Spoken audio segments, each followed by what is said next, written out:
हिंदू धर्म में सारी परिक्रमा आगे से, पीपल की परिक्रमा आगे से, मंदिर की परिक्रमा आगे से, माता पिता की परिक्रमा आगे से, गुरुजन की परिक्रमा आगे से, तीर्थ की परिक्रमा आगे से, पर हिंदू धर्म में एक परिक्रमा ऐसी है जो पीछे से चालू होकर पीछे विराम होती है, वो गौ माता की परिक्रमा है। गाय की पूंछ से चालू होकर पूंछ पर विराम होती है, क्योंकि इसने झूठ बोल दिया।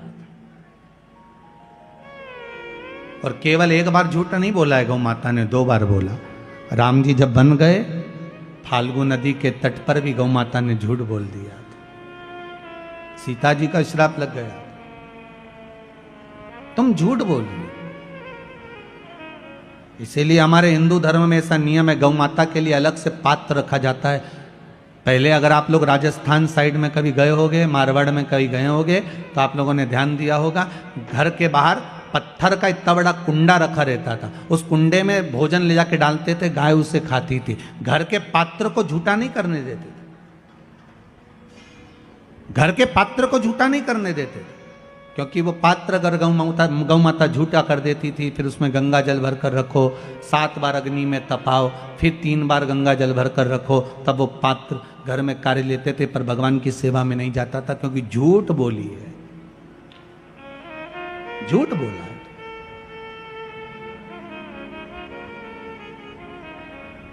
और देखिए, वही गौ माता जिसने झूठ बोला, वही गौ माता शंकर से बाद में निवेदन करती है कि दुनिया के लोग मुझे पूछेंगे नहीं, आप कृपा कर दो।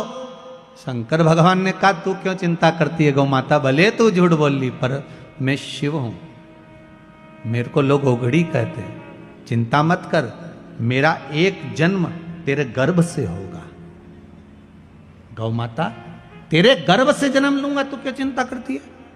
और आप सबने कथा सुनी होगी, गौ माता जब अपने पुत्र मनोरथ को दूध पिला रही थी, गाय जब अपने बेटे मनोरथ को दूध पिला रही थी, तो कामधेनु गाय जब दूध पिला रही अपने पुत्र मनोरथ को, तो वो दूध का फेन उड़ गया था, उड़कर वो शंकर भगवान के ऊपर चले गया था। शिव जी के ऊपर जैसे ही गाय के दूध का फेन गया, झूठा फेन चले गया, जाते से ही शंकर भगवान उठकर खड़े हो गए। गौ माता को लगा कि भोलेनाथ मेरे पुत्र को मार देंगे। शंकर जी ने इशारा करा, गौ माता ने मुख को खोला और तेज श्वास ली। श्वास लेते से ही शंकर भगवान को गाय निगल गई। शिव जी गौ माता के पेट में जाकर बैठ गए। 7 रात्रि तक भगवान शंकर गौ माता के पेट में बैठे रहे। अब जरा ध्यान दीजिएगा, जिस गौ माता के पेट में शिव बैठे हैं, उस गौ माता के पेट में आप लोग जो भोजन पॉलीथीन में डालकर बाहर पटक देते हो, गाय वो खा जाती है, और वो पॉलीथीन गाय के पेट में जाती है, वो कैंसर बना देती है। जरा विचार करिए, गौ माता को कितना कष्ट होता हो, कितना। तो 7 रात्रि तक भोलेनाथ माता गौ माता के उदर में बैठे रहे, पेट में बैठे रहे। जब गाय के पेट में मेरा भोलेनाथ बैठा रहा, हाहाकार मच गया, शिव कहाँ गए, ढूंढने के लिए प्रयास करा गया। अथक प्रयास माता पार्वती जी ने करा, तब मालूम पड़ा कि गौ माता निगल गई शिव जी को। तब गौ माता से प्रार्थना करी गई, और गाय से प्रार्थना कर कर गौ माता के उदर से भगवान शंकर को प्रकट करा गया। गौ माता ने कहा, मेरा पुत्र नंदी बनकर आप प्रकट हो, और शिव जी नंदीध्वज बनकर प्रकट होते हैं, स्वयं नंदीश्वर बनकर। कोई साधारण है, गौ माता पूज्य बना दिया वापिस मेरे शिव, वापिस पूज्य बना दिया। शंकर है ही ऐसा, मेरा ओगड़दानी, मेरा शिव है ही ऐसा।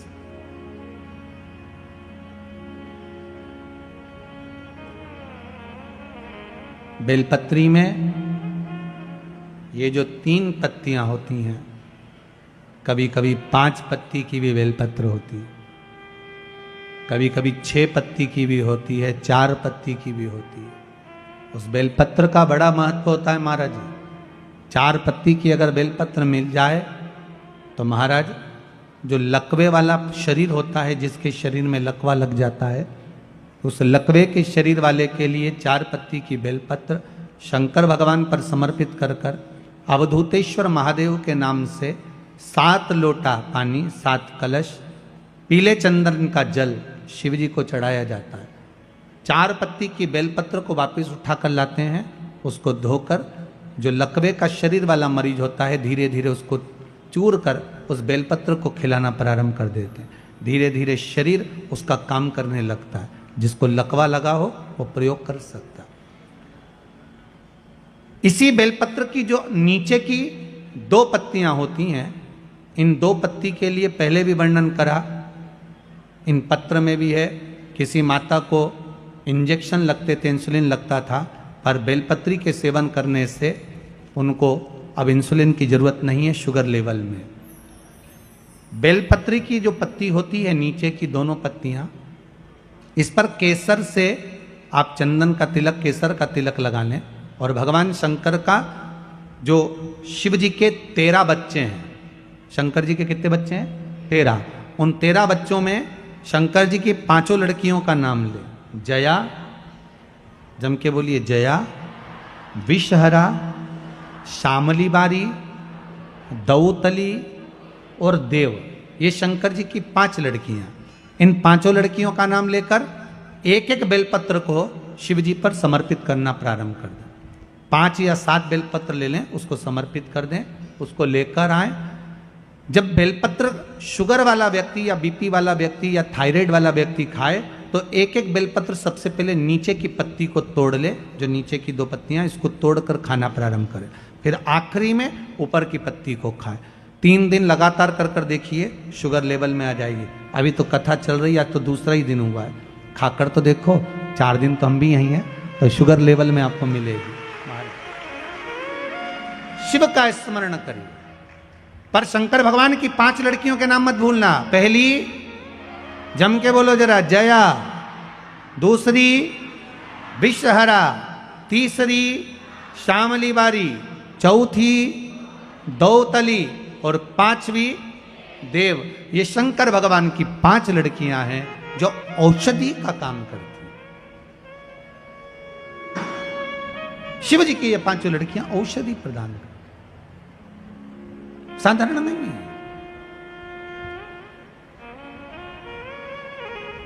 मेरा शिव औषधि, भोलेनाथ से निराला यहां कोई नहीं, कोई नहीं रे यहां कोई नहीं, कोई नहीं रे यहां कोई नहीं, भोलेनाथ से निराला यहाँ कोई नहीं, भोलेनाथ से निराला यहाँ कोई नहीं, शंभुनाथ से निराला यहाँ कोई नहीं, शंभुनाथ से निराला यहाँ कोई नहीं, हर हर महादेव। भगवान शिव की कथा कह रही है। शिव ओघड़ दानी, त्रिकालदर्शी, कैलाशी, अविनाशी शिव। ब्रह्मा जी के सामने, भगवान शिव की साक्षी में, भगवान नारायण के सम्मुख में झूठ बोल दी है गौ माता। गाय ने झूठ बोल दिया। अब आकाशवाणी कर रही है, ये गाय माता झूठ बोल रही है, ये झूठ कर रही। ब्रह्मा जी बोले ये आकाशवाणी झूठी है, ये आकाशवाणी जो हुई है ये झूठी है। क्रोध आ गया। महाराज शिव महापुराण की कथा कर रही है। जैसे ही सुना कि आकाशवाणी झूठी है, भगवान शंकर भगवान को क्रोध आ गया और शिव को क्रोध आया और भोलेनाथ जी ने उसी समय भोलेनाथ जी ने अपने चरण का नख तोड़ा और पैर का नख तोड़कर भगवान उस नख को फेंका। काल भैरव प्रकट कर लिया। काल भैरव प्रकट हो गए।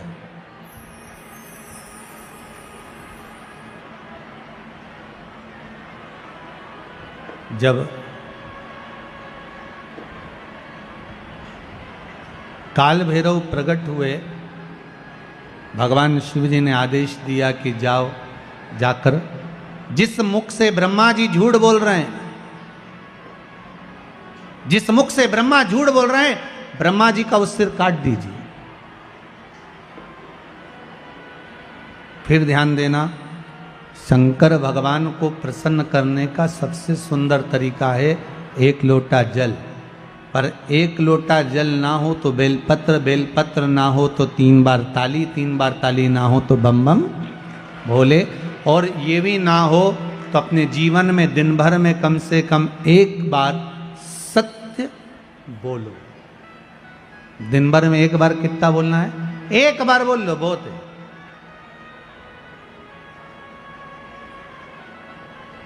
जीवन का सबसे ज्यादा सुख सत्य बोलने में प्रकट हो जाए। सत्यम शिवम सुंदरम, सत्य प्रिय है मेरे भोलेनाथ।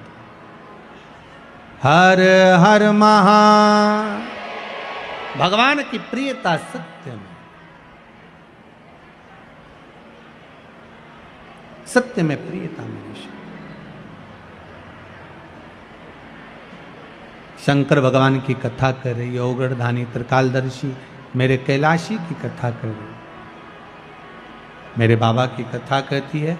भगवान शिव काल भैरव को प्रकट करे, काल भैरव ने ब्रह्मा जी का सिर काट दिया। सिर लुढ़कता गया, लुढ़कता गया, लुढ़कता गया, तो भी वो मस्तक झूठ बोलता रहा। मस्तक अभी भी झूठ बोल रहा है कि आकाशवाणी झूठी है। अब सिर कट गया, सिर कटने के बाद भी सिर लुढ़कता लुढ़कता झूठ बोलता गया। ब्रह्मा जी के रक्त, जो सिर कटने पर जो रक्त निकला, वो रक्त से एक नदी प्रकट हो गई जिसका नाम है कर्मनाशा। कौन सी नदी है? जरा जम के बोलिए। कर्मनाशा नदी प्रकट हो गई। भगवान शिव ने कहा ये कर्मनाशा नदी ब्रह्मा जी के सिर कटने पर प्रकट हुई है। ये कर्मनाशा नदी भारत की भूमि पर एक ऐसी नदी है जिस नदी पर कुत्ता भी पानी नहीं पीता। भारत की भूमि पर केवल एक नदी ऐसी है जिस पर पक्षी भी अपनी चोंच उस नदी के पानी को नहीं लगाते, वो कर्मनाशा।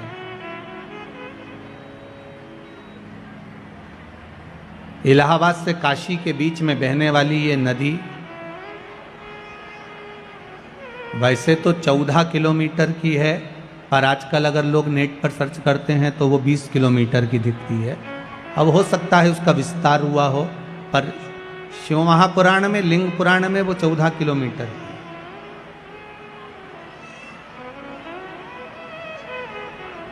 एक कर्मनाशा नदी जिस पर यूपी गवर्नमेंट ने बड़े बड़े बोर्ड लगा कर रखे हैं, इसमें हाथ ना धोइए, इसमें पांव ना धोइए, इसका स्पर्श ना करिए, ये कर्मनाशा है। 7 पीढ़ी में किसी ने उद्यापन करा हो, दान करा हो, कन्यादान, वस्त्र दान, मुद्रा दान, स्वर्ण दान, अन्न दान, उपास, व्रत, कुछ भी करा होता है, 7 पीढ़ी में अगर किसी ने करा हुआ है और उस पीढ़ी का व्यक्ति अगर कर्मनाशा नदी को छू लेता है, उसका पानी का स्पर्श हो जाता है, तो 7 पीढ़ी में करा गया सारा कर्म नष्ट हो जाता है। वो कर्मनाशा नदी आज भी बहती है, जो ब्रह्मा जी के रक्त से बनी। विद्वान लोग आज भी उस नदी के पास नहीं जाते, उस नदी के करीब में नहीं पहुंचते।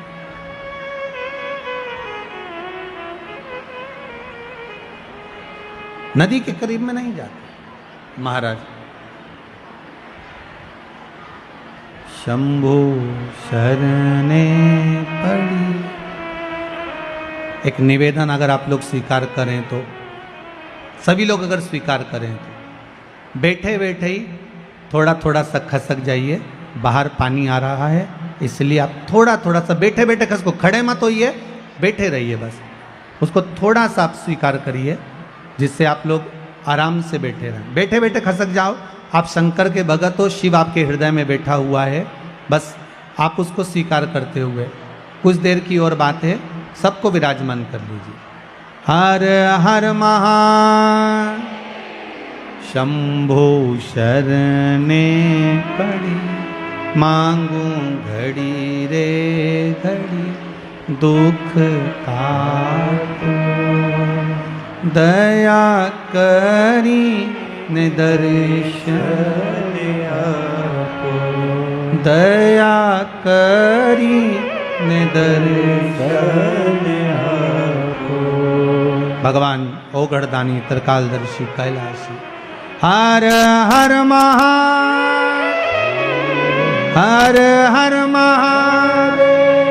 भगवान शंकर ओगढ़दानी त्रिकालदर्शी मेरे शिव ने कृपा करी और काल भैरव प्रकट होकर ब्रह्मा जी का सिर काट दिए, ब्रह्मा जी का मस्तक कटा।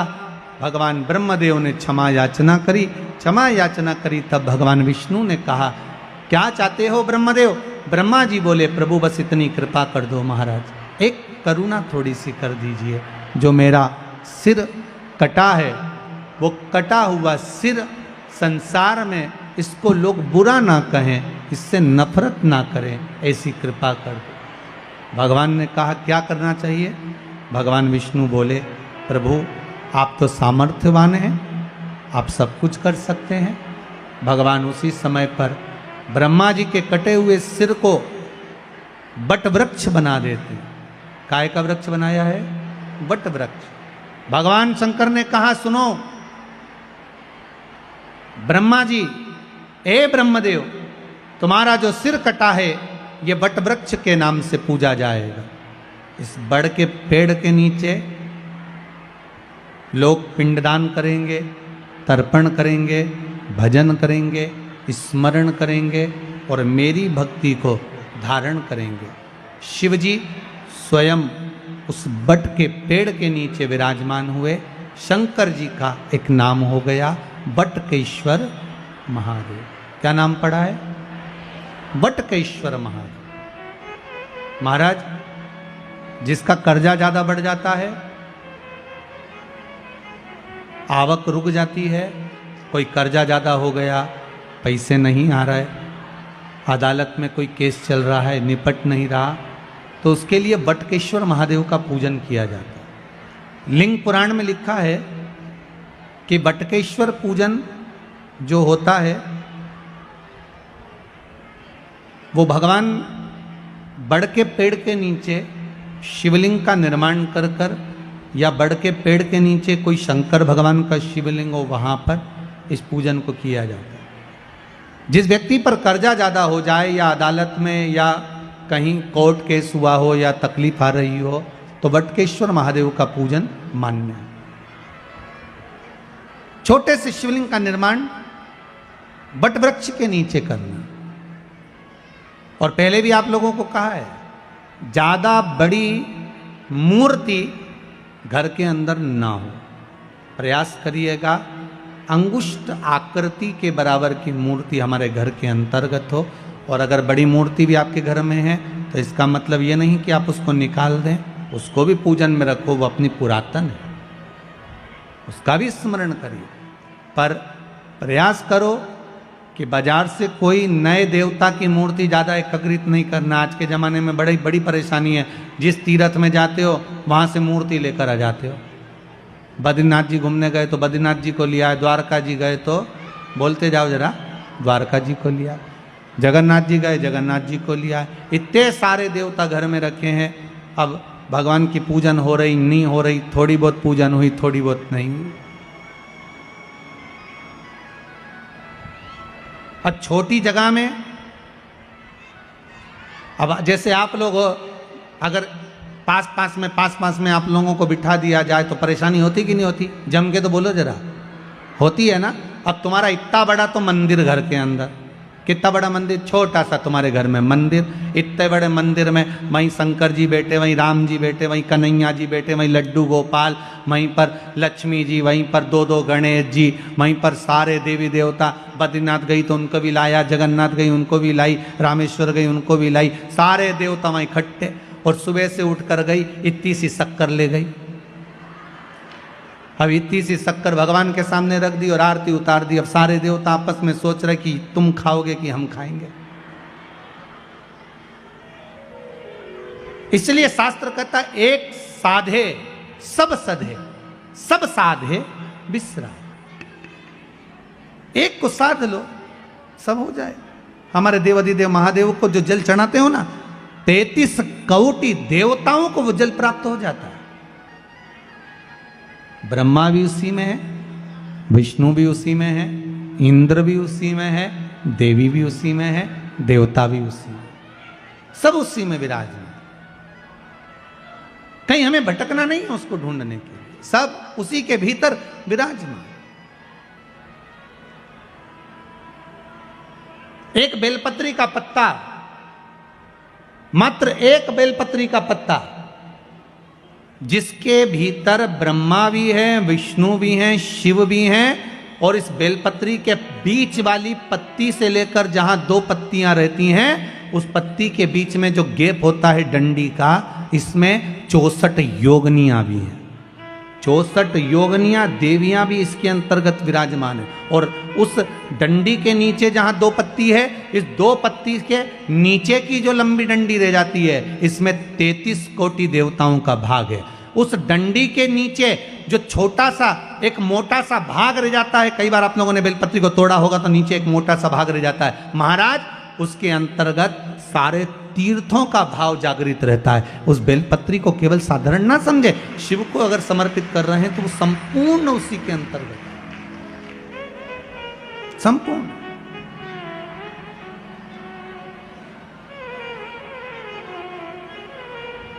केवल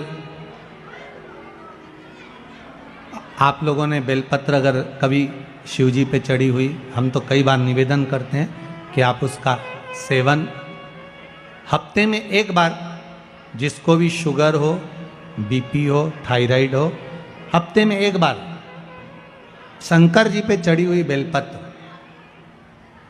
अवधूतेश्वर महादेव के नाम से, कौन से महादेव? अवधूतेश्वर महादेव के नाम से खाना प्रारंभ कर देना चाहिए, हफ्ते में एक बार। और जिसके भी घुटने में प्रॉब्लम रहती है या डॉक्टर ने बोल दिया कि घुटना बदलना पड़ेगा, तो उनके लिए निवेदन है, शिवरात्रि के दिन रात्रि को 12 बजे शंकर जी पे चढ़ी हुई बेलपत्र, भगवान शंकर पर चढ़ी हुई बेलपत्र, शिव जी के मंदिर पर ही बाहर खड़े होकर शिखर का दर्शन कर कर उस बेलपत्र को चबा चबा कर खा लीजिए, घुटना बदलने की जरूरत नहीं पड़ेगी, कभी भी घुटना बदलने की जरूरत नहीं। और कई लोगों ने प्रैक्टिकल करके देखा है, आपके बीच में ही लोग बैठे होंगे, बहुत सारे लोग आपके भीतर बैठे होंगे, कई लोग बैठे होंगे जिन्होंने उस प्रैक्टिकल को करा होगा, जिन्होंने किया होगा, और कई लोगों को उसका लाभ प्राप्त हुआ होगा, कई लोगों। अब शिव महापुराण की कथा कर रही है, शंकर का चरित्र का, ओगरदानी मेरे त्रिकालदर्शी की कथा कर रही है। महाराज ब्रह्मा जी से कहा, ब्रह्मदेव, भगवान शिव का नाम बटकेश्वर महादेव पड़ गया, बड़ के पेड़ के नीचे मेरे शंभु मेरे शंकर विराजमान हो गए। आगे जो पावन चरित्र आया है शिव महापुराण का, जैसे आपको वर्णन किया, ब्रह्मा जी ने भगवान शिव से पूछा कि सृष्टि का निर्माण कैसे करना है, वो दर्शन आप कराइए।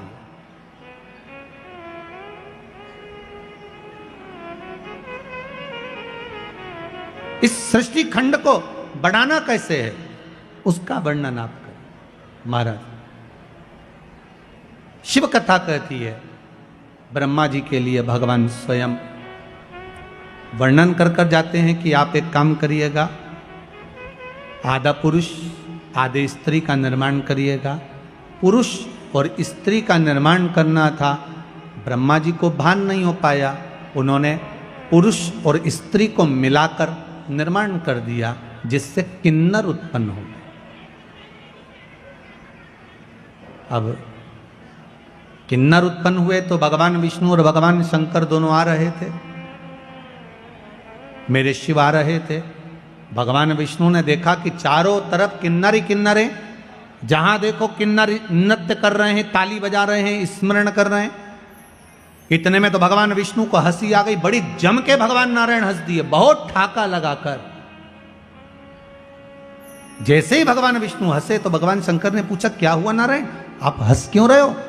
भगवान विष्णु ने कहा, प्रभु आपने ब्रह्मा जी से कहा था कि सृष्टि का निर्माण करो, पर ब्रह्मा जी ने कैसी सृष्टि बनाई, चारों तरफ किन्नरों को उत्पन्न कर दिया।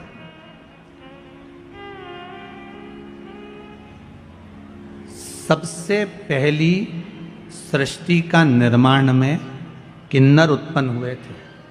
इसलिए आज भी शुभ कार्य में, घर के मंगल विवाह में, बच्चों का जन्म होता है, उसमें किन्नर आमंत्रित होते हैं और किन्नरों को कुछ देना पड़ता है।